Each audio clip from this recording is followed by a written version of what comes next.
दिव्य ईश्वर स्वर्ग के विरुद्ध। C1 अध्याय 1। ये जियाओ।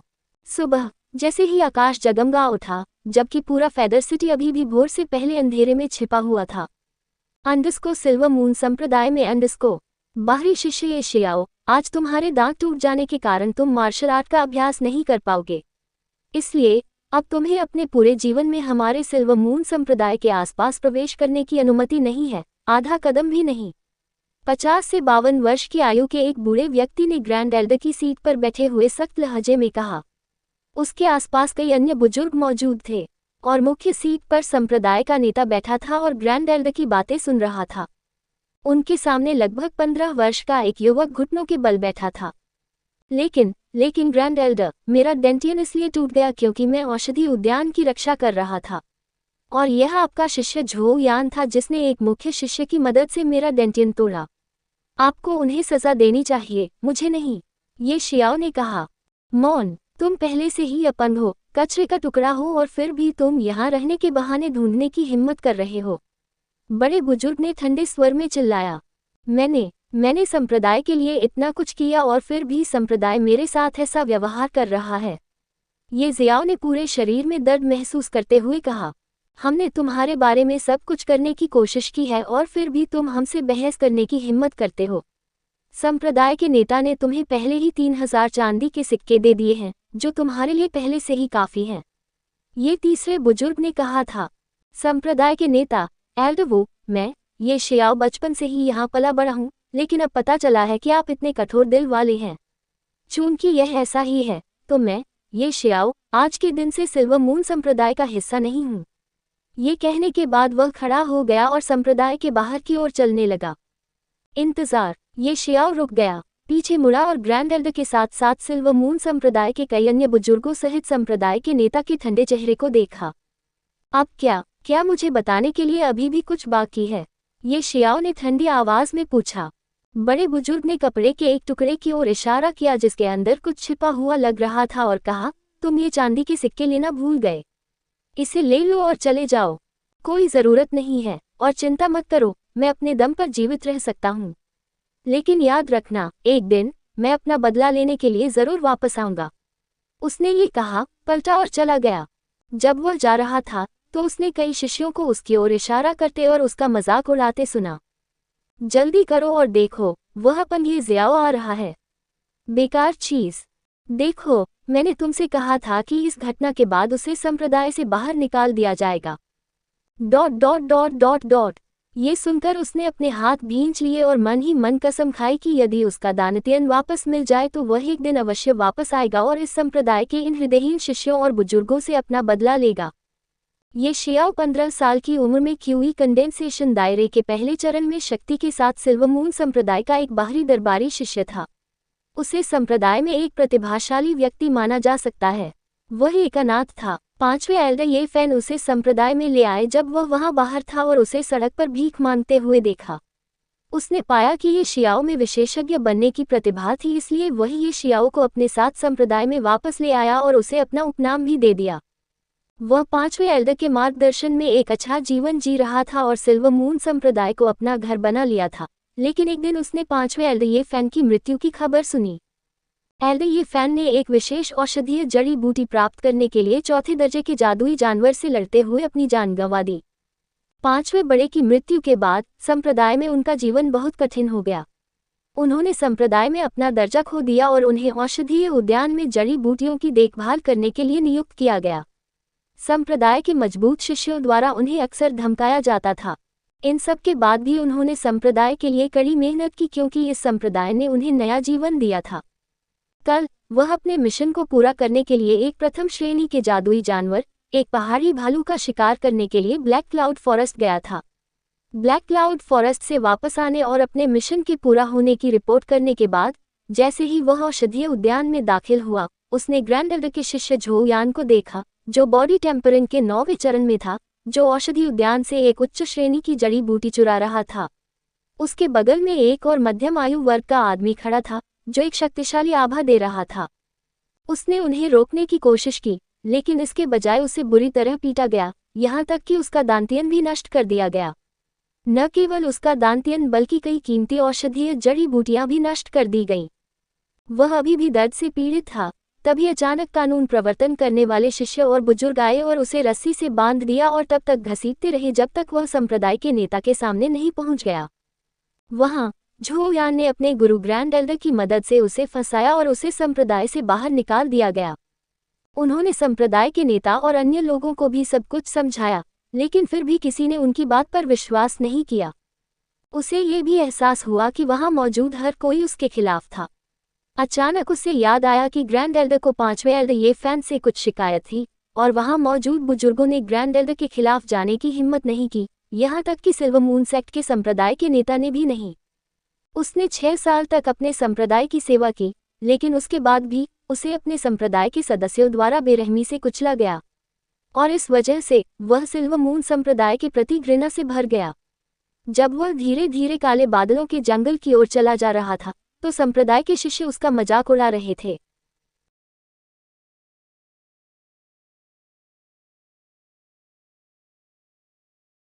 मेनू दिखाओ। उपन्यास बिन। उपन्यास दिव्य ईश्वर स्वर्ग के विरुद्ध।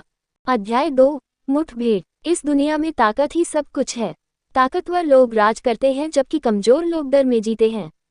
ताकत हासिल करने के लिए लोग मार्शल आर्ट की साधना और अभ्यास करते हैं। साधना को कई प्रमुख क्षेत्रों में विभाजित किया गया है और उन प्रमुख क्षेत्रों को आगे 9 छोटे चरणों में विभाजित किया गया है। सिल्वर मून संप्रदाय जो ड्रैगन कंट्री में मौजूद कई संप्रदायों में से एक छोटा संप्रदाय था। यहाँ शिष्यों को कई श्रेणियों में विभाजित किया गया था: बाहरी दरबार के शिष्य, आंतरिक दरबार के शिष्य और मुख्य शिष्य। वे शिष्य जिन्हें किसी बड़े व्यक्ति या संप्रदाय के नेता द्वारा स्वीकार कर लिया जाता है, उन्हें प्रत्यक्ष शिष्य भी कहा जाता है। जब 5वें बड़े जीवित थे, तब ये शियाओ एक प्रत्यक्ष शिष्य थे, लेकिन उनकी मृत्यु के बाद उन्हें बाहरी दरबार का शिष्य बना दिया गया और औषधि उद्यान में जड़ी बूटियों की देखभाल करने का काम दिया गया। वह ब्लैक क्लाउड फॉरेस्ट की ओर चलता है क्योंकि जंगल से गुजरने के बाद वह लिन स्टार शहर तक पहुंच सकता है।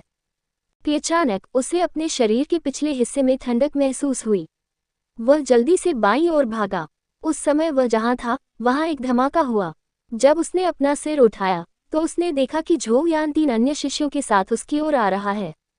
झो यान, तुम क्या चाहते हो? ये शियाओ ने कहा। हे, मैं क्या चाहता हूँ? मैं बस तुम्हें पीटने में कुछ मजा लेना चाहता हूँ। ये कहने के बाद वह अचानक हथेली से हमला करते हुए ये जियाओ की ओर बढ़ा।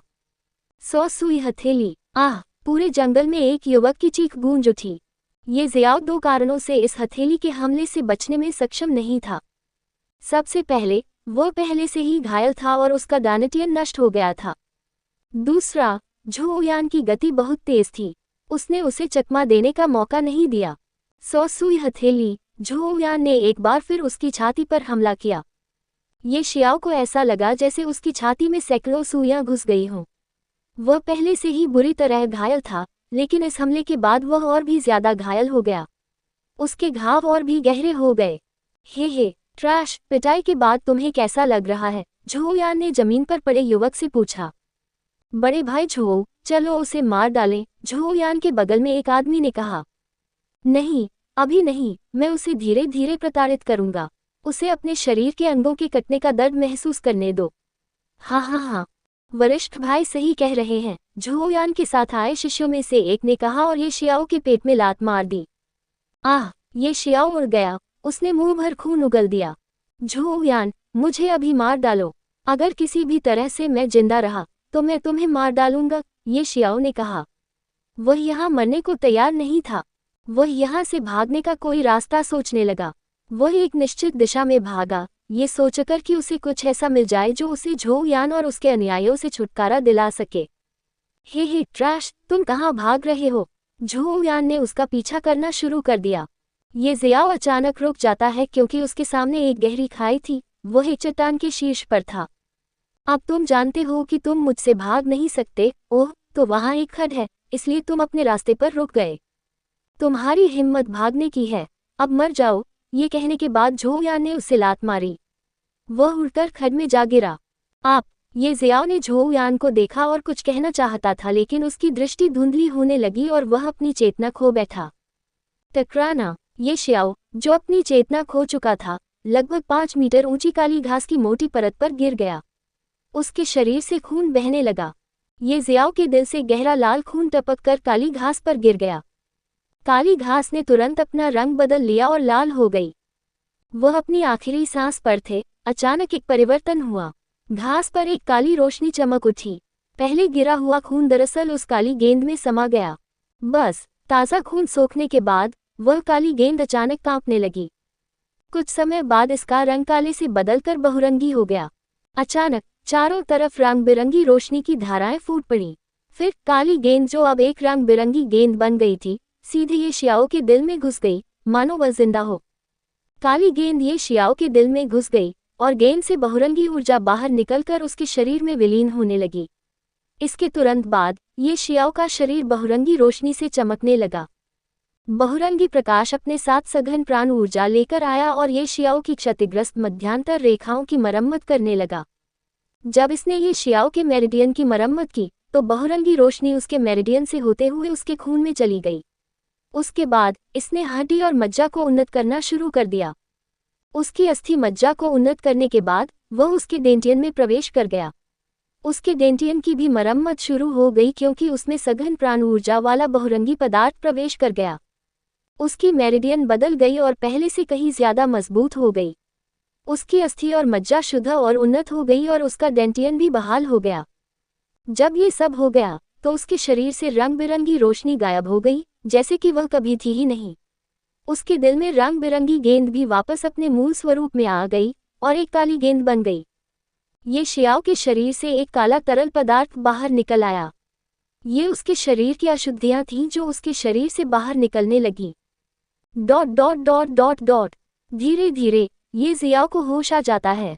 मैं जीवित हूँ, मैं जीवित हूँ, हाँ, मैं मरा नहीं, मैं अभी भी जीवित हूँ। ये जियाओ जोर से हंसा। ये मेरे डेंटियन, इसकी मरम्मत हो गई है। हाँ, अब मैं एक बार फिर से खेती कर सकता हूँ। झू यान, ग्रैंड एल्डर, संप्रदाय के नेता सभी बस इंतजार करें। एक दिन मैं, ये जियाओ, वापस आऊंगा और अपना बदला लूंगा। लेकिन कैसे मेरी डेंटियन और मेरी मेरिडियन की मरम्मत हुई, ये सब ठीक हो गया है और पहले से भी ज्यादा मजबूत है। ये शियाओ ने अपनी आत्मिक ऊर्जा से अपने शरीर के अंदर की जांच शुरू की। अचानक उसे अपने दिल में कुछ दिखाई दिया। आया, मेरे दिल में ये क्या है? एक गेंद नहीं, ये मोती जैसी दिखती है और इस पर ये कौन सी तस्वीर बनी है? आकाशगंगा की एक तस्वीर। मुझे नहीं पता, अभी के लिए इसे रहने दो। लेकिन यह मोती वास्तव में क्या है? क्या इसने मेरे डेंटियन और मेरिडियन की मरम्मत की है?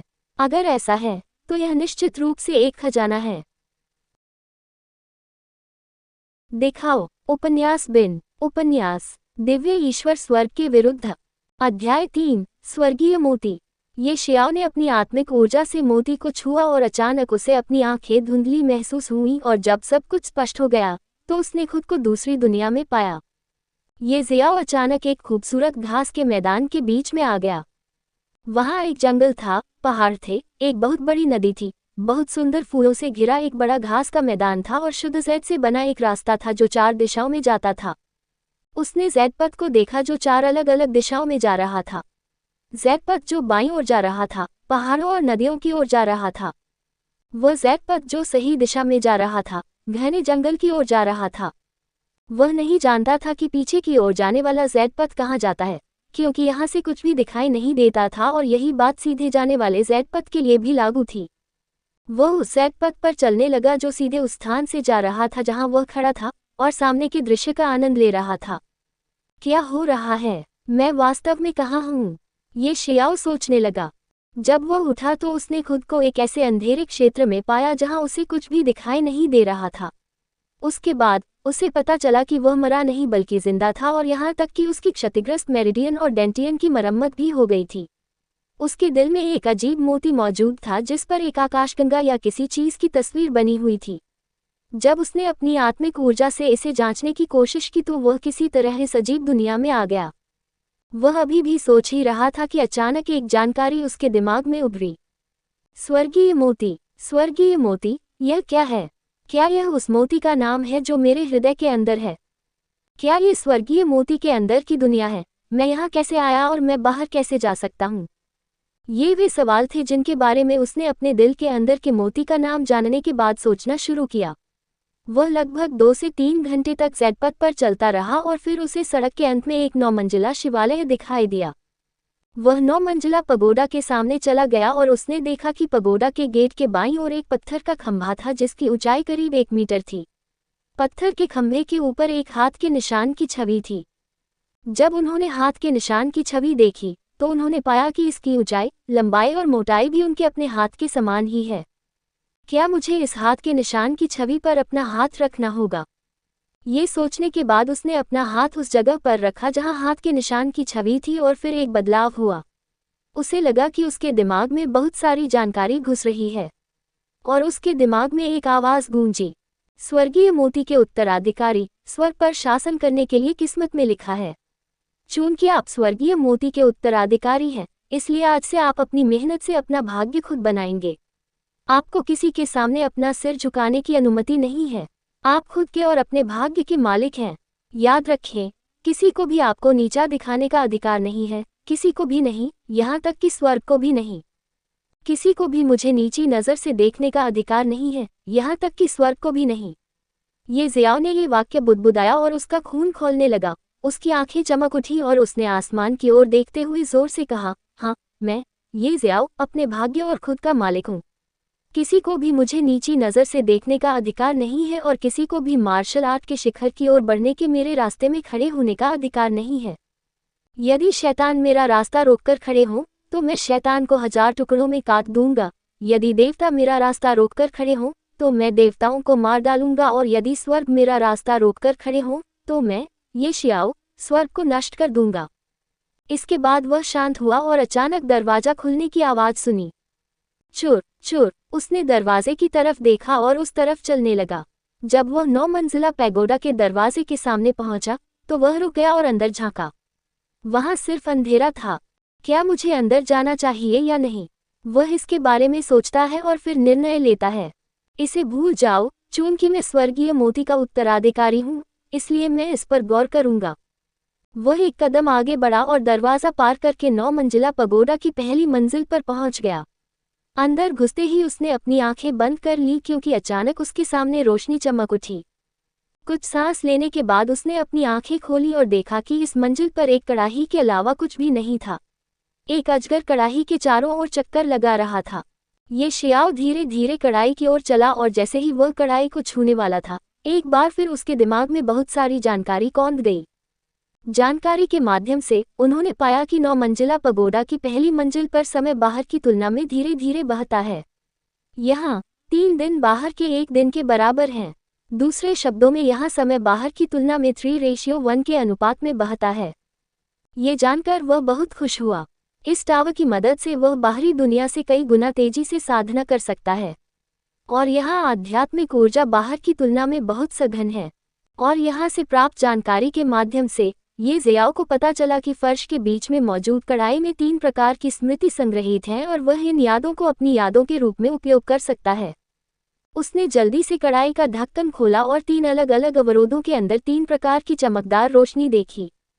प्राप्त जानकारी के आधार पर वह जानता था कि अवरोध से घिरी लाल रंग की चमकदार रोशनी में एक प्राचीन गोली देवता की कीमियागिरी की स्मृति है। अवरोध से घिरी नीली रंग की चमकदार रोशनी में एक प्राचीन संरचना देवता की संरचनाओं के बारे में स्मृति है और अंत में अवरोध से घिरी बैंगनी रंग की चमकदार रोशनी में एक प्राचीन हथियार शोधन देवता की हथियार शोधन की स्मृति है। और प्राचीन देवताओं की यादों के अलावा वहां एक और चीज मौजूद थी और वह थी ड्रैगन कड़ाही के अंतरिक्ष में तैरती हुई प्रकाश की एक छोटी सी गेंद। दिखाओ उपन्यास बिन उपन्यास दिव्य ईश्वर स्वर्ग के विरुद्ध। अध्याय 4 9 ड्रैगन सार्वभौमिक परिसंचरण तकनीक। ये शियाओ को कड़ाही के अंदर तैरती हुई उस छोटी सी रोशनी की गेंद के बारे में कोई जानकारी नहीं मिली थी, इसलिए वह इस छोटी सी रोशनी की गेंद को लेकर थोड़ा उलझन में था। थोड़ा सोचने के बाद उसने ध्यान से अपना हाथ उस छोटी सी रोशनी की गेंद की ओर बढ़ाया। जिस क्षण उसकी उंगलियों ने प्रकाश की गेंद को छुआ, ये ज़ियाओ को लगा जैसे उसका सिर फट जाएगा क्योंकि भारी मात्रा में जानकारी उसके दिमाग में आ गई। ये ज़ियाओ की इच्छा शक्ति के बावजूद वह अपने दोनों हाथों से अपने सिर को थामे रखने से खुद को नहीं रोक सका। दर्द काफी देर तक रहा और फिर ये जियाओ के दिमाग में कुछ अतिरिक्त विचार आया। ध्यान से पढ़ने के बाद ये जियाओ को एहसास हुआ कि उसके दिमाग में जो बात आई थी वह एक साधना पद्धति थी, जिसे नो ड्रैगन सार्वभौमिक परिसंचरण तकनीक कहा जाता है। ये दुनिया, जिसे एज्योर स्काई कॉन्टिनेंट के नाम से भी जाना जाता है, साधना की दुनिया थी जहां हर कोई मार्शल आर्ट का अभ्यास करता था और खुद को मजबूत बनाने के लिए स्वर्ग और पृथ्वी की ऊर्जा को अवशोषित करने पर निर्भर करता था। स्वर्ग और पृथ्वी की ऊर्जा को अपने उपयोग के लिए अवशोषित करने के तरीके को साधना विधि कहा जाता था। एक ऐसी तकनीक जो किसी के शरीर में मौजूद आध्यात्मिक ऊर्जा का उपयोग शक्तिशाली हमले को मुक्त करने की शक्ति के रूप में करती है, उसे मार्शल आर्ट तकनीक या युद्ध कौशल कहा जाता है। चाहे वह साधना तकनीक हो या युद्ध कौशल, वे सभी 4 स्तरों में विभाजित थे: पीला, गहरा, पृथ्वी और स्वर्ग। पीला सबसे निचला और स्वर्ग सबसे ऊंचा रैंक था। प्रत्येक स्तर को आगे 3 स्तरों में विभाजित किया गया था: निम्न, मध्यम और उच्च रैंक।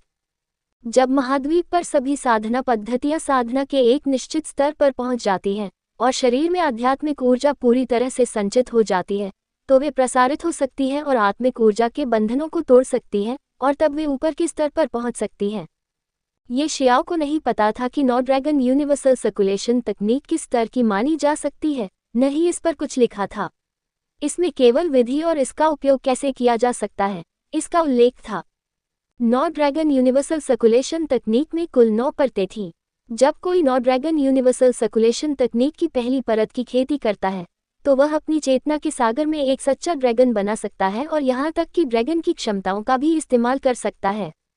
जब कोई नो ड्रैगन यूनिवर्सल सर्कुलेशन तकनीक की पहली परत को चरम पर ले जाता है, तो वह सफलता प्राप्त कर सकता है और अपनी चेतना के सागर में दूसरा ड्रैगन बना सकता है और फिर नो ड्रैगन यूनिवर्सल सर्कुलेशन तकनीक की दूसरी परत की खेती करने में सक्षम हो जाएगा।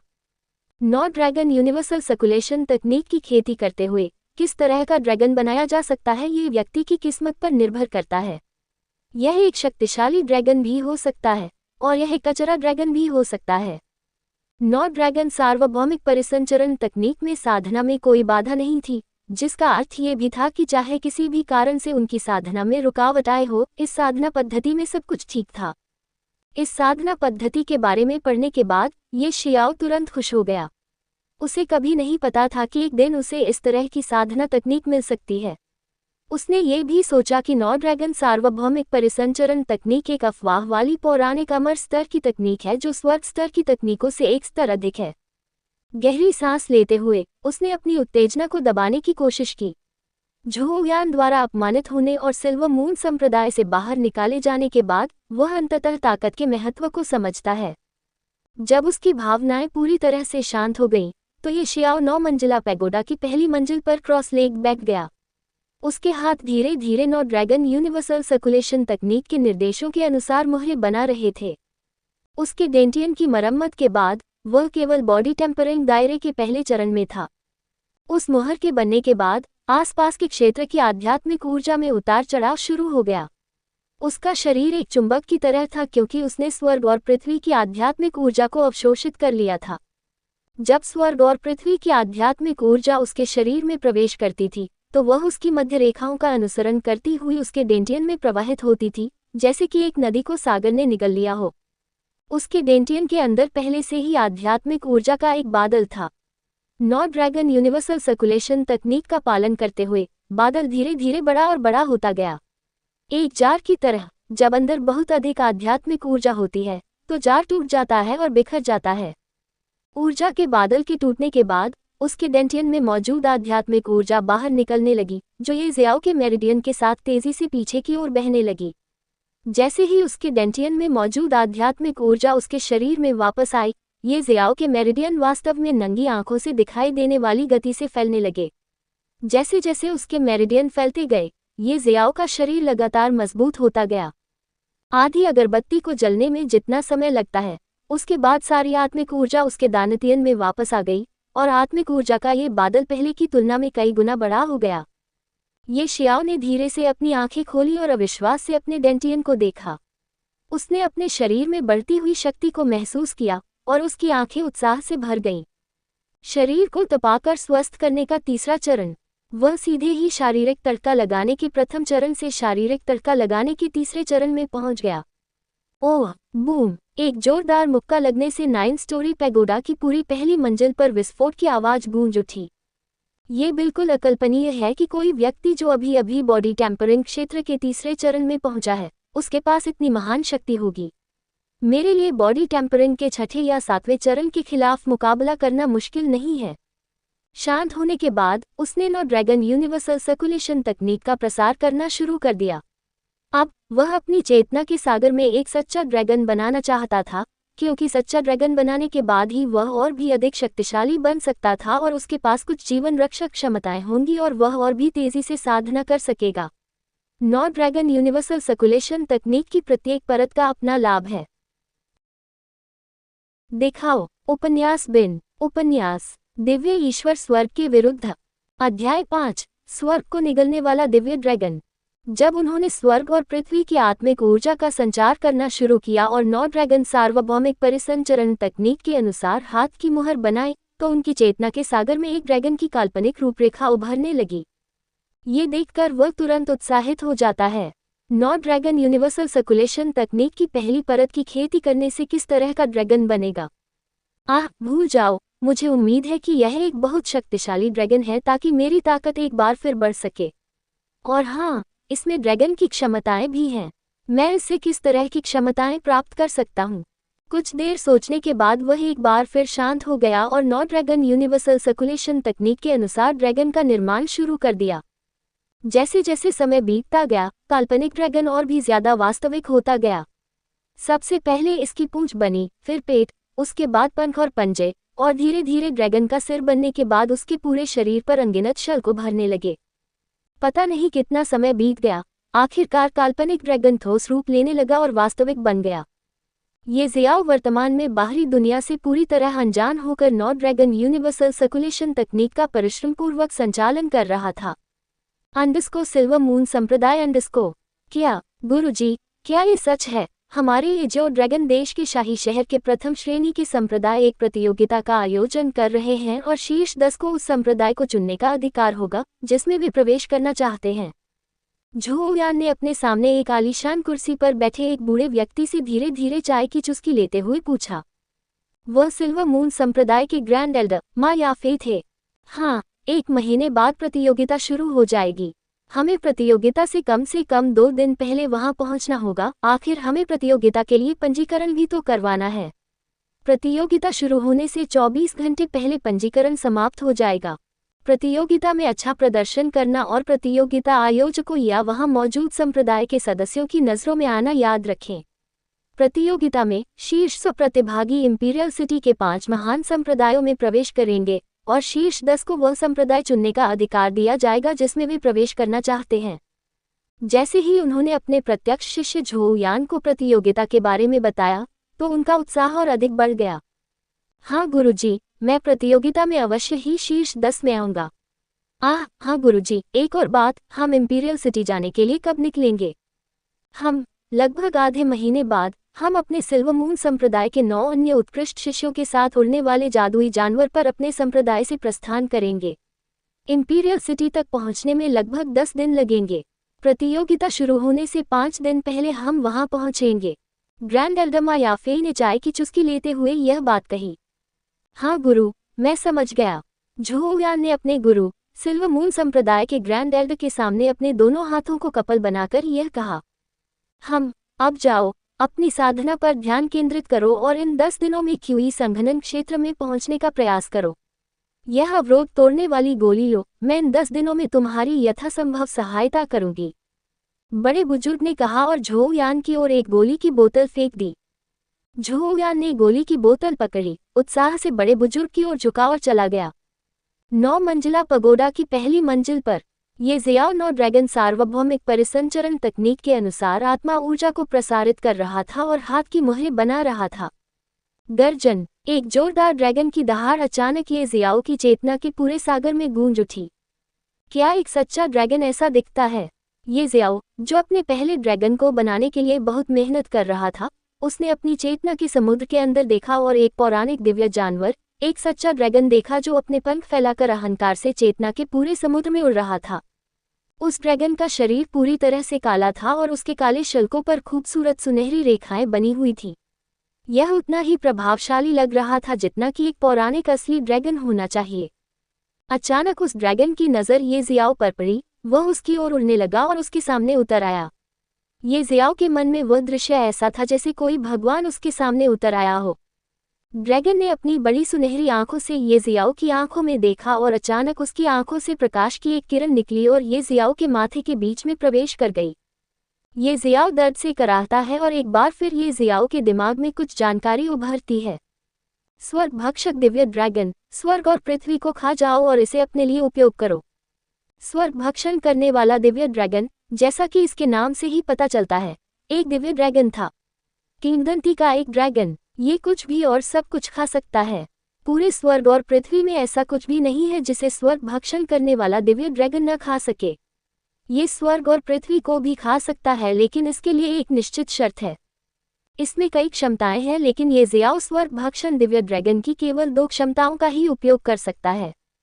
सबसे पहले भक्षण की क्षमता। चूंकि ये जियाओ की ताकत अभी भी बहुत कमजोर थी, वह केवल सीमित चीजों को ही खा सकता था, लेकिन इसमें एक फायदा था और वह ये था कि जब वह किसी को मारता है तो उस व्यक्ति की 30% आत्मिक ऊर्जा वह खा सकता था, लेकिन शर्त यह है कि उसे पहले मारना होगा और फिर खाना होगा। दूसरा, वह अपनी पीठ के पीछे ड्रैगन के पंखों की एक जोड़ी बना सकता है और उसे अपने पंखों की तरह इस्तेमाल कर सकता है। वह इन पंखों का उपयोग करके उड़ सकता है और हमला भी कर सकता है।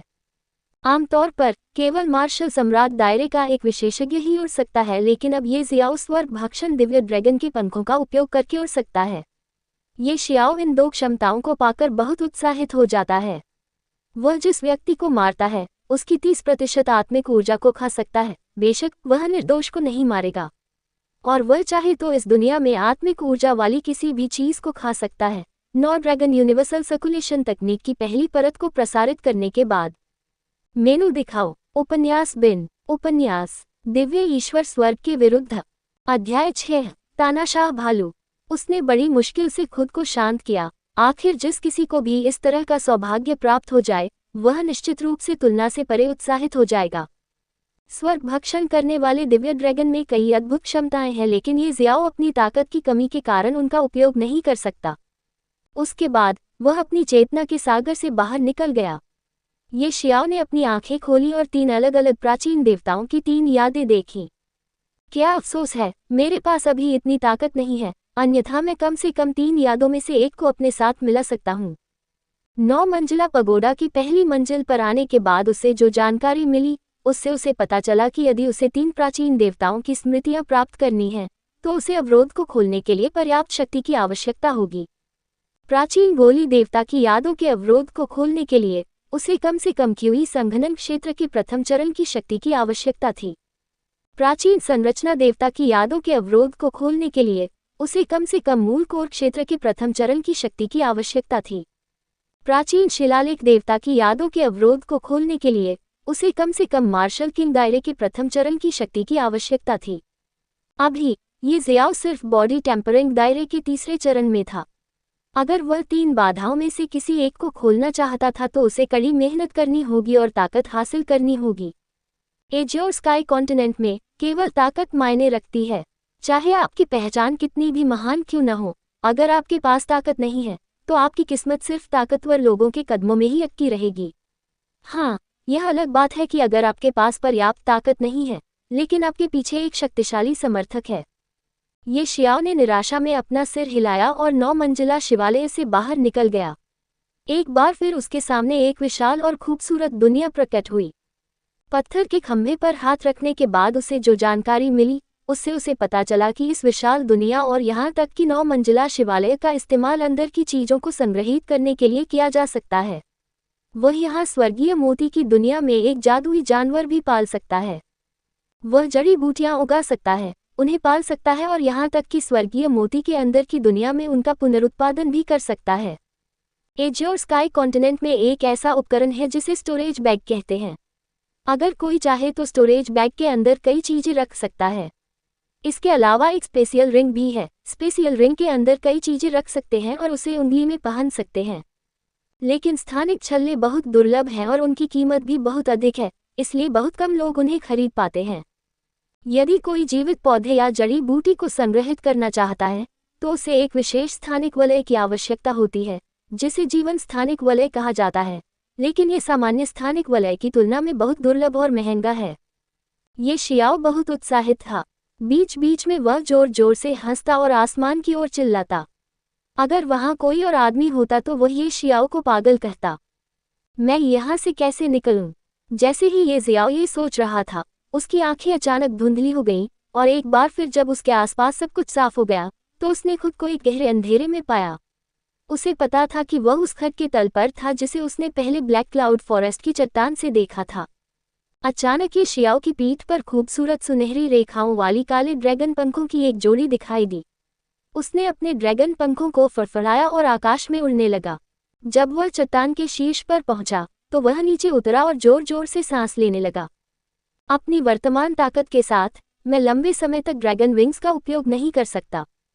जब उसने थोड़ी देर के लिए अपनी सांस संभाली तो उसने एक बार फिर लिन स्टार सिटी की यात्रा शुरू की। बूम! जैसे ही वह लिन स्टार सिटी की ओर जा रहा था, उसने एक विस्फोट सुना। क्या वहां कोई लड़ रहा है? चलो चलकर देखते हैं। युद्ध की आवाज़ों का अनुसरण करते हुए ये जियाओ जंगल में एक स्थान की ओर बढ़ गया। उसके सामने लड़ाई और भी नज़दीक आ रही थी। हर तरफ लकड़ियां और पत्थर उड़ रहे थे। कोई भी अंदाज़ा लगा सकता था कि लड़ाई कितनी भीषण थी। कुछ ही देर बाद ये शियाओ की नज़र में एक विशालकाय राक्षस आया। ये 3 मीटर लंबा भालू के आकार का जादुई जानवर था, जिसका शरीर मजबूत था और जिस पर मोटा भूरा फर था। तानाशाह भालू! ये जियाओ इतना हैरान हुआ कि उसकी आंखें घूम गईं। ये वास्तव में एक हिंसक भालू जानवर था। तानाशाह भालू एक तीसरी श्रेणी का जादुई जानवर था। तीसरी श्रेणी के जादुई जानवर मूल कोर दायरे के विशेषज्ञों के बराबर थे। ये जियाओ को और भी अधिक आश्चर्य इस बात से हुआ कि वह व्यक्ति इस तानाशाह भालू के खिलाफ लड़ रहा था। वह 16-17 साल की उम्र की एक युवा लड़की थी। उसने हरे रंग की फूलों वाली पोशाक पहन रखी थी। वह बहुत सुंदर लग रही थी। उसके जैद जैसे सफ़ेद हाथ, लंबी टांगें और गर्वित चोटियों की जोड़ी, कुल मिलाकर उसका फिगर एकदम परफेक्ट था। ये दुनिया बहुत पागल है। ये जियाओ को यह विश्वास करने की हिम्मत नहीं हुई कि उसके सामने जो कुछ हो रहा था वह सच था। उसने आसपास के माहौल की सावधानीपूर्वक जांच की और पुष्टि की कि लड़की वास्तव में बिना किसी सहायक के अकेली थी। यह विश्वास करना कठिन था कि 16-17 साल की लड़की में ओरिजिन कोर रियल्म की ताकत है। ये जियाओ हार मानने से खुद को रोक नहीं सका। गर्जन! तानाशाह भालू अपनी छाती पीटता रहा और पंखे जैसी हथेलियों से लगातार हमला करता रहा। हर बार जब वह जमीन पर उतरता तो या तो पेड़ तोड़ देता या जमीन में गहरा गड्ढा बना देता। वह युवती एक कोमल तितली की तरह थी। उसने फुर्ती से हमले को चकमा दिया। उसके हाथ में एक पन्ना हरा लंबा तलवार था। अपनी सफ़ेद कलाई की हल्की लहर के साथ एक तेज तलवार क्यूई ने विशेष रूप से तानाशाह भालू की कमजोर आंखों, पेट और अन्य महत्वपूर्ण क्षेत्रों पर निशाना साधा। टकराना! तानाशाह भालू को तलवार की क्यूई ने एक मोटे पेड़ में कुचल दिया। वह पेड़ कई टुकड़ों में टूट गया। कुछ देर बाद तानाशाह भालू का शरीर अलग अलग गहराई के घावों से भर गया।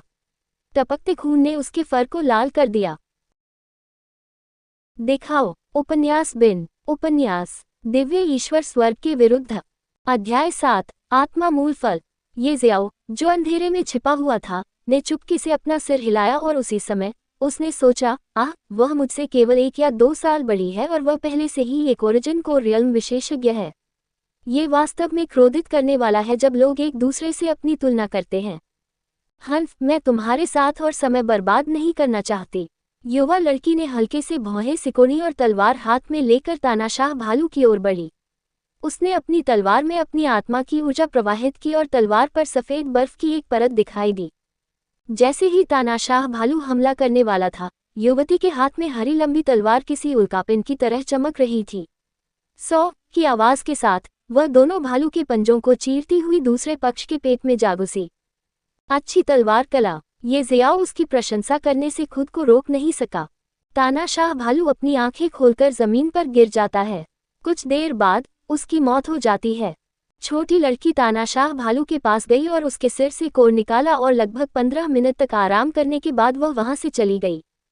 युवती के चले जाने के बाद ये शियाओ घने पेड़ के पीछे से चला आया और धीरे धीरे तानाशाह भालू की लाश के पास पहुंचा। थोड़ी देर इधर उधर देखने के बाद उसने तानाशाह भालू की लाश को अपनी आत्मिक ऊर्जा से ढांक दिया और उसे 9 मंजिला शिवालय की पहली मंजिल पर रख दिया। ये शियाओ के लिए बाकी 8 मंजिलें अभी भी उपलब्ध नहीं है क्योंकि उसकी ताकत कम है। जैसे जैसे वह 9 ड्रैगन यूनिवर्सल सर्कुलेशन तकनीक की अगली परत तक साधना और सफलता प्राप्त करेगा, वह 9 स्टोरी पैगोडा की अगली मंजिल में प्रवेश कर सकता है। 9 ड्रैगन यूनिवर्सल सर्कुलेशन तकनीक की 9 परतें 9 स्टोरी पैगोडा की 9 मंजिलों के अनुरूप हैं। जैसे जैसे वह 9 ड्रैगन यूनिवर्सल सर्कुलेशन तकनीक की विभिन्न परतों की साधना करता है, वह 9 स्टोरी पैगोडा की संबंधित मंजिल में प्रवेश कर सकता है और उस मंजिल का अपनी इच्छानुसार उपयोग कर सकता है। मैं तानाशाह भालू की लाश को काफी पैसों में बेच सकता हूँ, हे। तानाशाह भालू की लाश को ठिकाने लगाने के बाद जैसे ही वह जाने वाला था, उसने कुछ दूरी पर एक अपेक्षाकृत अस्पष्ट गुफा देखी। मृत तानाशाह भालू के बारे में सोचते हुए उसे एक अस्पष्ट उत्तर मिला। ये गुफा तानाशाह भालू का घर था। ये शियाओ सावधानी से गुफा की ओर चला। गुफा के द्वार पर खड़े होकर एक शुद्ध गंध ने उस पर हमला किया। ये शियाओ ने भौहें सिकुड़ी और आगे बढ़ गया। 10 मीटर के बाद गुफा के अंदर एक साधारण सी गुफा उसकी नजर में आई। गुफा का तापमान काफी कम था और जमीन पर कुछ बेलें थीं जो गुफा की दीवारों पर चढ़ रही थीं, और एक बेल पर लाल रंग का एक फल उसका ध्यान आकर्षित कर रहा था। ये ज़ियाओ चौंका, फिर धीरे धीरे बेल की ओर चला गया। फल एक शिशु की मुट्ठी जितना बड़ा था और चमक रहा था। ये ज़ियाओ स्पष्ट रूप से महसूस कर सकता था कि फल से आध्यात्मिक ऊर्जा निकल रही थी। आत्मा मूल फल, ये 3 शब्द अचानक उसके दिमाग में आए। उसे स्पिरिट ओरिजिन फ्रूट के दिखने की धुंधली सी याद थी, जब उसने सिल्वर मून सेक्ट के मेडिसिन गार्डन में जड़ी बूटियों की देखभाल शुरू की थी, तो उसने एक बार मेडिसिन गार्डन में इस स्पिरिट ओरिजिन फ्रूट को देखा था। इस तरह के फल को पाना बेहद मुश्किल था और इसकी रक्षा एक शक्तिशाली जादुई जानवर द्वारा की जाती थी। यदि क्यूई संघनन क्षेत्र के पहले चरण का कोई विशेषज्ञ आत्मा मूल फल निगल लेता है, तो वह सीधे 3 या 4 स्तर ऊपर उठकर क्यूई संघनन क्षेत्र के चौथे या 5वें चरण तक पहुंच जाएगा। ये ज़ियाओ अभी बॉडी टेम्परिंग दायरे के 3रे चरण में ही था। अगर उसने ये स्पिरिट ओरिजिन फल निगल लिया, तो वह किस स्तर पर पहुंच जाएगा? ये सोचकर उसने ध्यान से स्पिरिट ओरिजिन फल को तोड़ा और उसकी बेल बनाई। उसमें से एक हल्की और सुंदर खुशबू फैल रही थी। ये शियाओ तुरंत जमीन पर पैर मोड़कर बैठ गया और उसे निगल गया। इसके तुरंत बाद स्पिरिट ओरिजिन फ्रूट में मौजूद आध्यात्मिक शक्ति ये शियाओ के अंगों और हड्डियों में प्रवाहित होने लगी। उसका पूरा शरीर घने सुनहरे प्रकाश से भर गया। ये शियाओ ने अपनी आत्मिक ऊर्जा को निर्देशित किया तथा फल की ऊर्जा के आत्मिक सार को अपने शरीर में प्रवाहित होने, अवशोषित होने और परिष्कृत होने का मार्ग दिखाया। मैं लापरवाह था। ये जियाओ को अचानक महसूस हुआ कि उसका शरीर आत्मा मूल फल की ऊर्जा से फटने वाला था। ये फल कुछ ऐसा था जिसे केवल क्यू कंडेंसेशन चरण के साधक ही खाने का साहस कर सकते थे, लेकिन ये ज़ियाओ ने अपने 3रे चरण के बॉडी टेम्परिंग क्षेत्र के साथ बिना अपनी आंखें झपकाए इसे निगल लिया। उन्होंने जल्दी से 9 ड्रैगन यूनिवर्सल सर्कुलेशन तकनीक की पहली परत का परिसंचरण शुरू किया। कुछ समय बाद ही उनका दर्द कम होने लगा। गर्जन, उसकी चेतना के सागर के भीतर से एक ड्रैगन की दहाड़ सुनाई दी और आत्मा मूल फल से निकलने वाली सारी आत्मिक ऊर्जा स्वर्ग भक्षण करने वाले दिव्य ड्रैगन द्वारा निगल ली गई। कुछ समय बाद स्वर्ग भक्षण करने वाले दिव्य ड्रैगन द्वारा निली गई सभी आत्मिक ऊर्जाएं धीरे धीरे दिव्य ड्रैगन द्वारा उसके शरीर में डालना शुरू कर दिया और उसने इसे धीरे धीरे अवशोषित करना शुरू कर दिया।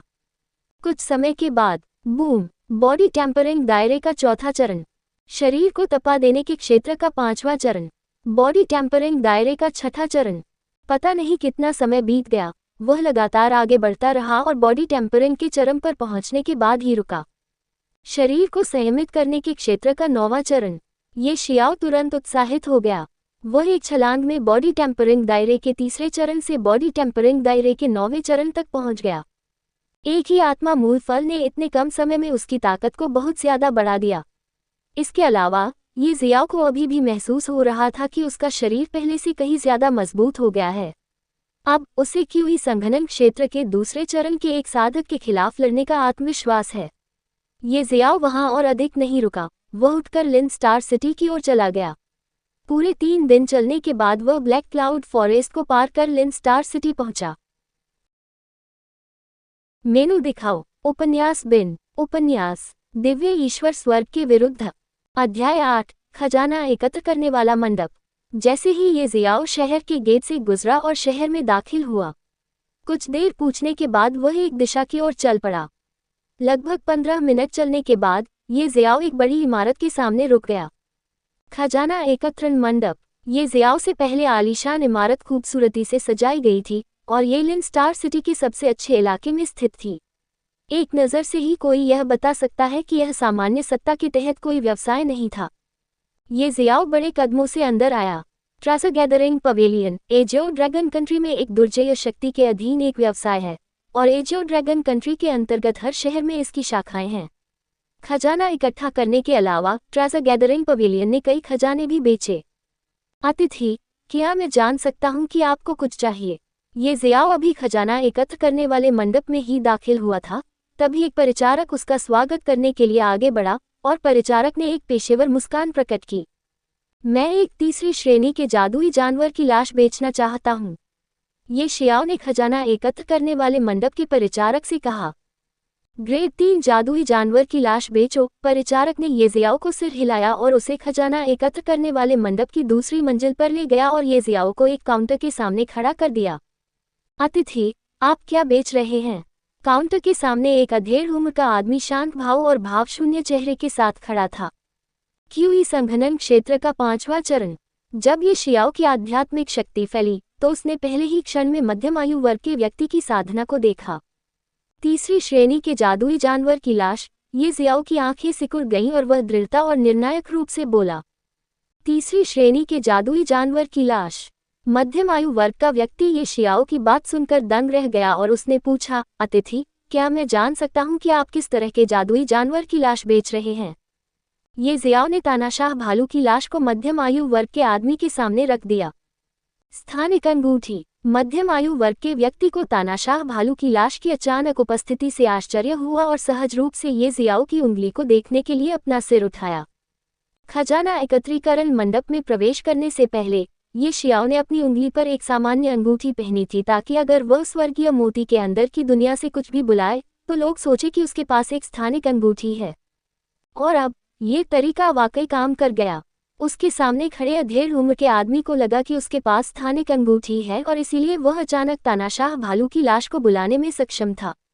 अतिथि, तानाशाह भालू की इस लाश में कोई जानवर नहीं है और चूंकि यह तीसरी श्रेणी का जादुई जानवर है इसलिए हम आपको 1 लाख चांदी के सिक्के देंगे। क्या ये ठीक है सर? मध्यम आयु वर्ग के व्यक्ति ने कहा और ये जियाओ को देखा। ठीक तो है, ये है 1 लाख चांदी। मेहमान, क्या कोई और चीज़ है जिसके लिए आपको हमारी मदद चाहिए? अधेड़ उम्र के आदमी ने ये जियाओ को चांदी के सिक्कों से भरा एक थैला देते हुए कहा। ये शियाओ ने खुशी खुशी चांदी के सिक्के स्वीकार किए और कहा, नहीं धन्यवाद, और फिर वह मुड़कर चला गया। ये जियाओ को पीछे देखते हुए, जो पहले ही खजाना एकत्र करने वाले मंडप का द्वार पार कर चुका था, मध्यम आयु वर्ग के व्यक्ति ने एक लंबी सांस ली और फिर परिचारक से कहा, क्या देख रहे हो, जाओ काम करो, तुम्हें अपना हिस्सा मिलेगा। हाँ, धन्यवाद सीनियर ली, अटेंडेंट ने कहा और चला गया। खजाना एकत्रण मंडप छोड़ने के बाद ये जियाओ ने एक सराय ढूंढी, एक कमरा बुक किया और बिस्तर पर लेट गया और पिछले 5 दिनों में हुई हर चीज के बारे में सोचने लगा। सबसे पहले झोयान औषधि उद्यान से एक जड़ी बूटी चुराता है और फिर वह उसकी पिटाई करता है। उसके बाद झोयान और उसके गुरु सिल्वर मून संप्रदाय के ग्रैंड एल्डर मायाफे ने उसे फंसाया और संप्रदाय से बाहर निकाल दिया। जब वह लिन स्टार सिटी जाने के लिए जंगल में चल रहा था तो झोयान ने एक बार फिर उस पर हमला किया और उसे गहरी खाई में फेंक दिया। वहां उसे स्वर्गीय मोती नामक एक महान संपत्ति प्राप्त हुई। फिर स्वर्गीय मोती के अंदर की दुनिया, 9 कहानी वाला शिवालय और 3 प्राचीन देवताओं की 3 यादें, 9 ड्रैगन, सार्वभौमिक परिसंचरण तकनीक, स्वर्ग भक्षण करने वाला दिव्य ड्रैगन और उसकी दिव्य क्षमताएं। जब वह खट से बाहर आया तो उसने एक सुंदर लड़की को तीसरे दर्जे के जादुई जानवर तानाशाह भालू के साथ लड़ते हुए देखा और उसके बाद उसने उसकी लाश और आत्मा मूल फल प्राप्त किया और बॉडी टेम्परिंग दायरे के 9वें चरण में सफलता प्राप्त की। इन चंद दिनों में उसके साथ सब कुछ घटित हो गया। ये चंद दिन उसके लिए चंद सालों जैसे थे। उसे पता ही नहीं चला कि वह कब सो गया। वह अगले दिन ही जागा। काफी देर तक नहाने के बाद वह सराय से बाहर आया और कुछ खाने पीने के लिए एक रेस्तरां में चला गया। उसने एक कोने में एक मेज ढूंढी और बैठ गया। वेटर, मुझे अपना सबसे अच्छा व्यंजन और सबसे अच्छी शराब दो, ये शियाओ ने वेटर से कहा और अपने आसपास की तरफ देखा। ये रेस्टोरेंट थोड़ा भीड़भाड़ वाला था, इसलिए वह सुनने लगा कि दूसरे क्या बातें कर रहे हैं। क्या आप जानते हैं कि इंपीरियल सिटी के 5 महान संप्रदाय एक प्रतियोगिता आयोजित कर रहे हैं और शीर्ष 100 को 5 महान संप्रदायों में प्रवेश करने के लिए चुना जाएगा और शीर्ष 10 को उस संप्रदाय को चुनने का अधिकार दिया जाएगा जिसमें वे प्रवेश करना चाहते हैं।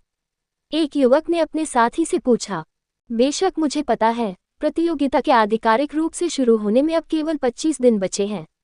और यदि आप इस प्रतियोगिता में भाग लेना चाहते हैं तो आपको पहले इस प्रतियोगिता के लिए पंजीकरण कराना होगा और प्रतियोगिता के एक दिन पहले पंजीकरण समाप्त हो जाएगा। युवक के सामने बैठे दूसरे व्यक्ति ने कहा, हाँ, इस प्रतियोगिता में भाग लेने के लिए न्यूनतम योग्यता 16 वर्ष की आयु से पहले बॉडी टेम्परिंग दायरे का 8वां चरण है। मैं प्रतियोगिता देखने के लिए वहां जाऊंगा। हाँ, मैं भी वहां देखने जाऊंगा। ये सुनने के बाद ये शियाओ की आंखें चमक उठी। 5 महान संप्रदायों द्वारा आयोजित एक प्रतियोगिता जिसमें 100 लोग संप्रदाय में प्रवेश करेंगे और शीर्ष 10 को वह संप्रदाय चुनने का अधिकार दिया जाएगा जिसमें वे प्रवेश करना चाहते हैं। मैं निश्चित रूप से इस प्रतियोगिता में भाग लूंगा। अगर मैं अपनी ताकत को जल्दी से बढ़ाना चाहता हूं तो मुझे 5 महान संप्रदायों में से एक में प्रवेश करना होगा। ये जियाओ ने सोचा और अपने व्यंजन खाने शुरू कर दिए। मेनू दिखाओ। उपन्यास बिन उपन्यास दिव्य ईश्वर स्वर्ग के विरुद्ध। अध्याय 9 नीलामी। ये जियाओ को अभी भी जंगल में वह लड़की और उसकी ताकत याद है। 16 या 17 साल की उम्र में उसके पास पहले से ही एक मूल कोर क्षेत्र विशेषज्ञ की ताकत है। और वह ये जियाओ जिसके 16 साल पूरे होने में सिर्फ 1 महीना बचा है, उसके पास सिर्फ 9वें चरण के बॉडी टेम्परिंग क्षेत्र की ताकत है। मुझे जल्द से जल्द अपनी ताकत बढ़ाने की जरूरत है। एक लंबी सांस लेने के बाद उसने अपने द्वारा खाए पिए गए व्यंजनों और मदिरा का बिल वेटर को चुकाया और रेस्तरां से बाहर चला गया। वह सड़क पर घूम रहा था जब उसकी नज़र कुछ लोगों के समूह पर पड़ी। उन लोगों के समूह में कुछ भी दिलचस्प नहीं था, बस वे नीलामी के बारे में बात कर रहे थे। अरे, क्या तुम्हें पता है कि 3 दिन बाद झांग परिवार के नीलामी घर में एक नीलामी होने वाली है? 20 साल के एक युवक ने अपने 3 अन्य दोस्तों से कहा। हाँ, और यह एक बड़े पैमाने पर नीलामी भी होगी जो केवल हर 6 महीने में होती है। दूसरे युवक ने, जिसकी त्वचा कुछ हद तक काली है, अपने सामने खड़े युवक से कहा। ... झांग परिवार नीलामी घर। नीलामी। ये जियाओ को अचानक दिलचस्पी हो गई। लिन स्टार सिटी एक ऐसा शहर था जो ब्लैक क्लाउड फॉरेस्ट की सीमा पर स्थित था, इसलिए वहां निश्चित रूप से कुछ अच्छी चीजें बेची जाएंगी और यहां तक कि एक बड़े पैमाने पर नीलामी भी होने वाली थी। शायद कुछ चीजें जिनमें उनकी रुचि होगी नीलामी के दौरान सामने आएंगी।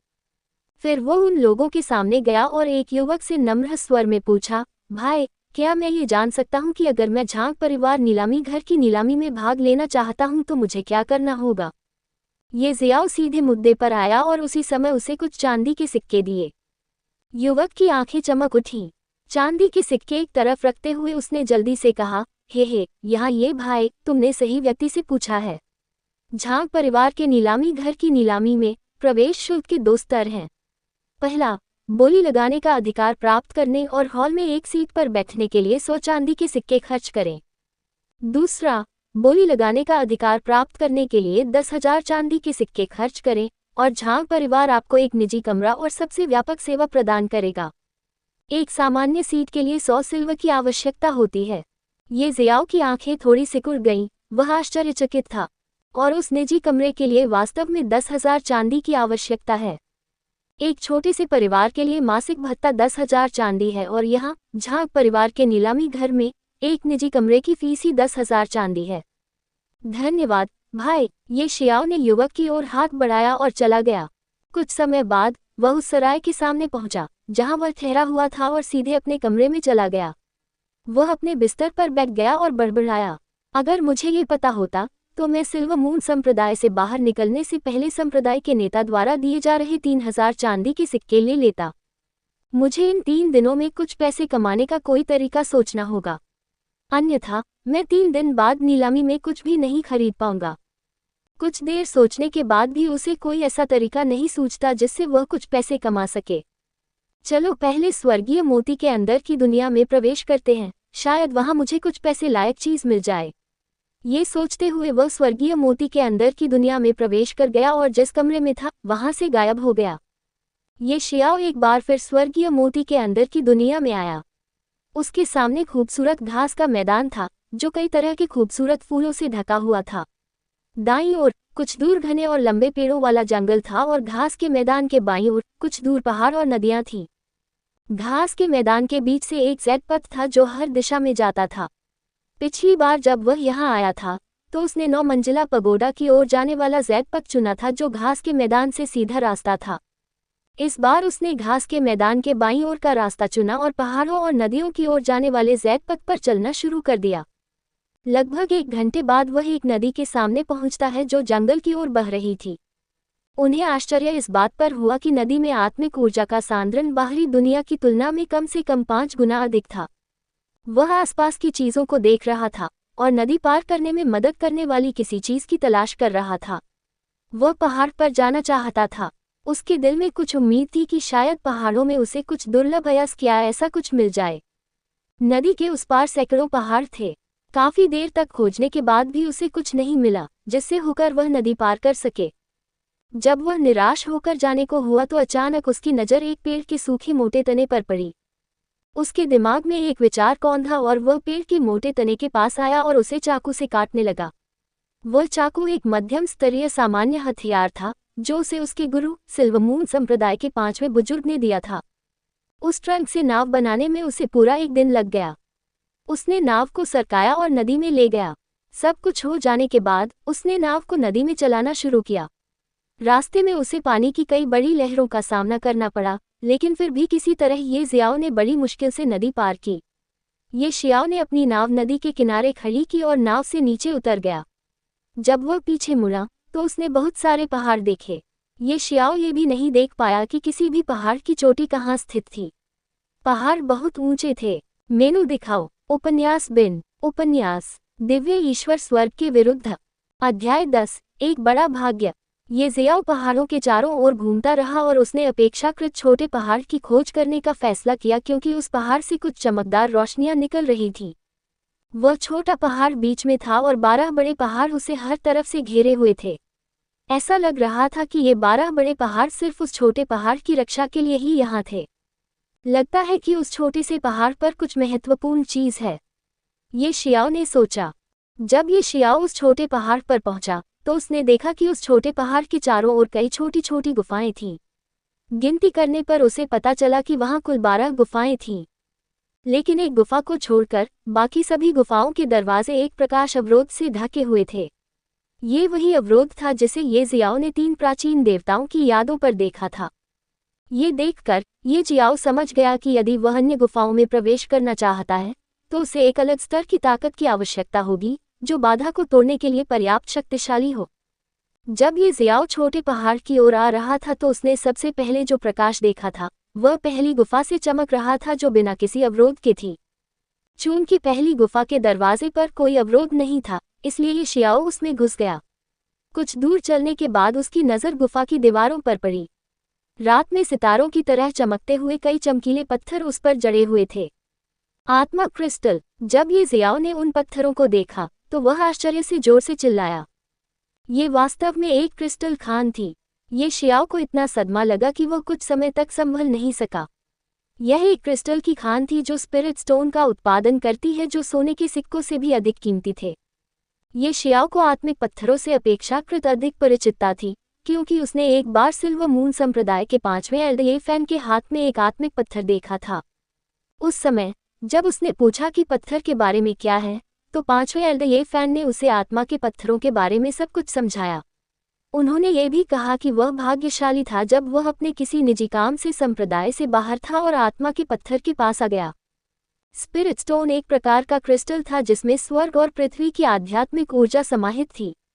इस क्रिस्टल में निहित शक्ति को न केवल मानव शरीर द्वारा अवशोषित किया जा सकता था, इसके अलावा ये स्पिरिट हथियारों को परिष्कृत करने के लिए एक अपरिहार्य सामग्री थी और इसका उपयोग इसके शक्ति स्रोत के रूप में एक शक्तिशाली सरणी संरचना बनाने के लिए भी किया जा सकता है। यदि सरणी स्थापित करने में स्पिरिट स्टोन का उपयोग किया जाता है तो ये सरणी के समय और शक्ति को भी बहुत बढ़ा देगा। स्पिरिट स्टोन के उपयोग की एक विस्तृत श्रृंखला थी और बाजार में इनका बहुत महत्व था। स्पिरिट पत्थरों को 3 श्रेणियों में विभाजित किया गया: निम्न श्रेणी के स्पिरिट पत्थर, मध्य श्रेणी के स्पिरिट पत्थर और उच्च श्रेणी के स्पिरिट पत्थर। एक निम्न श्रेणी का स्पिरिट स्टोन 100 स्वर्ण सिक्कों के बराबर था जो 10,000 चांदी के सिक्कों के बराबर थे। दूसरी ओर एक मध्यम श्रेणी का स्पिरिट स्टोन 1,000 स्वर्ण सिक्कों के बराबर था, जबकि एक उच्च श्रेणी का स्पिरिट स्टोन 10,000 स्वर्ण सिक्कों के बराबर था। मैं अमीर हूँ, मैं अमीर हूँ, हा हा हा, ये जियाओ पागलों की तरह हंसने लगा। स्पिरिट क्रिस्टल को ध्यान से देखने पर ये जियाओ को पता चला कि वे सभी क्रिस्टल निम्न श्रेणी के स्पिरिट क्रिस्टल थे। यद्यपि वे केवल निम्न श्रेणी के आत्मा पत्थर थे, लेकिन इस गुफा में इन निम्न श्रेणी के आत्मा पत्थरों की संख्या अनगिनत थी। ये शियाओ ने कुल 1,000 निम्न श्रेणी के आत्मा पत्थर खोदकर निकाले। उन आत्मा पत्थरों को दूर रखने के बाद वह गुफा से बाहर चला गया। बाहर निकलकर उसने एक बार फिर छोटे पहाड़ के चारों ओर 12 गुफाएं तथा उस छोटे पहाड़ को चारों ओर से घेरे हुए 12 बड़े पहाड़ देखे। उन 12 बड़े पहाड़ों और उस छोटे पहाड़ में 12 गुफाओं को ध्यान से देखते हुए ये जियाओ इस निष्कर्ष पर पहुंचा कि वे 12 छोटी गुफाएं इन 12 बड़े पहाड़ों से जुड़ी हुई थीं। स्पिरिट क्रिस्टल की खदानें वास्तव में उन बड़े पहाड़ों के अंदर हैं, लेकिन उन 12 बड़े पहाड़ों की खदानों की ओर जाने वाला दरवाज़ा छोटे पहाड़ में 12 गुफाएं थीं।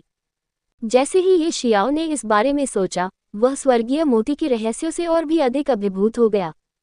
आखिर यह स्वर्गीय मोती कहाँ से आया? ये स्वर्गीय मोती किस तरह का खजाना है? जितना अधिक वह सोचता, उतना ही अधिक बेचैन होता। छोड़ो इसे, हो सकता है भविष्य में मुझे मेरे इन सवालों का जवाब मिल जाए। लेकिन एक बात पक्की है कि मुझे इसे अच्छी तरह छिपाना होगा। अगर किसी को स्वर्गीय मोती के बारे में पता चल गया तो मेरे लिए सिर्फ एक ही चीज़ इंतजार कर रही होगी, और वो चीज़ है विपत्ति। एक लंबी सांस लेने के बाद उसने अन्य 11 गुफाओं की ओर देखा। पहली गुफा में निम्न श्रेणी के स्पिरिट स्टोन की खदान है। मान लीजिए कि दूसरी और तीसरी गुफा में क्रमशः मध्यम श्रेणी के स्पिरिट स्टोन और उच्च श्रेणी के स्पिरिट स्टोन की खदान है। तो फिर उन अन्य 9 गुफाओं में वास्तव में क्या है? बाकी 9 बड़े पहाड़ों में क्या है? आह, भूल जाओ, भूल जाओ। जब मुझमें अवरोध को तोड़ने के लिए पर्याप्त शक्ति होगी तो मुझे स्वाभाविक रूप से पता चल जाएगा कि उन 9 अन्य बड़े पहाड़ों में क्या है। इसके बारे में सोचते हुए ये जियाओ ने अपना सिर हिलाया और घास के मैदान में लौट आया। वह वहां बैठकर कुछ देर तक ध्यान में लगे रहे, फिर अपनी स्थिति को समायोजित किया और स्वर्गीय मोती की दुनिया से चले गए। एक बार फिर उसने खुद को बिस्तर पर पाया। कुछ देर बाद ये जियाओ कमरे से बाहर आया और खाने पीने के लिए रेस्तरां में चला गया। वेटर ने उसे उसके ऑर्डर किए गए व्यंजन परोसे। जब वेटर जाने वाला था तो ये शियाओ ने अचानक पूछा, वेटर, झांग के परिवार द्वारा आयोजित नीलामी कब शुरू होगी? जैसा कि ये जियाओ ने पूछा, उसने उसे एक चांदी का सिक्का भी दिया। जब वह स्वर्गीय मोती के अंदर की दुनिया में था तो वह समय के प्रवाह को भूल गया, इसलिए वह भ्रमित हो गया कि जिस दिन से वह स्वर्गीय मोती के अंदर की दुनिया में आया था तब से कितना समय बीत चुका है। चांदी का सिक्का देखकर वेटर की आंखें चमक उठी। उसने जल्दी से चांदी का सिक्का उठाकर जेब में रख लिया और बोला, ग्राहक, नीलामी अभी 2 घंटे में शुरू होगी। क्या आपका कोई और सवाल है, सर? नहीं, धन्यवाद, ये शियाओ ने वेटर से कहा। फिर वेटर